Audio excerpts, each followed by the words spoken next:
Well, by now, a lot of us have had more than one cell phone in our lifetimes. Right, but what happens once they're deactivated? You might think nothing, but actually, those phones can become a concern for authorities. Here's more from Fox 11's Chad Doran. They lay around in drawers or become toys for kids. But even though that old cell phone might no longer have service, it can still make an important phone call. When you're actually deactivating a cell phone, you're deactivating the carrier, not the cell phone itself, okay?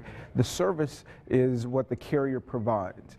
The cell phone is still active to utilize 911. And dispatchers say those calls come in by the dozens every day, taxing resources and costing taxpayers. There's a lot of time invested into these calls that we can't do a whole lot about. In case of a real emergency, there's one thing dispatchers need to know. The most important piece of information we can get is an address to send help to.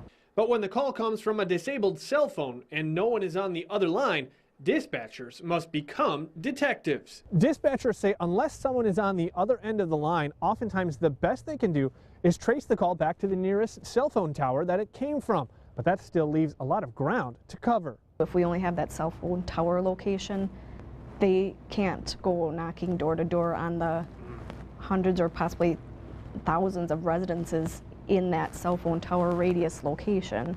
And Paddock says the best way to prevent the accidental 911 calls: take the battery out, don't let them play with the cell phones. In Green Bay, Chad Doran, Fox 11 News. Now, another option is simply throwing that old phone into the trash to recycle it. Your cell phone provider can tell you where to do that. You can also donate your old phone to organizations that reuse the phones for 911 purposes.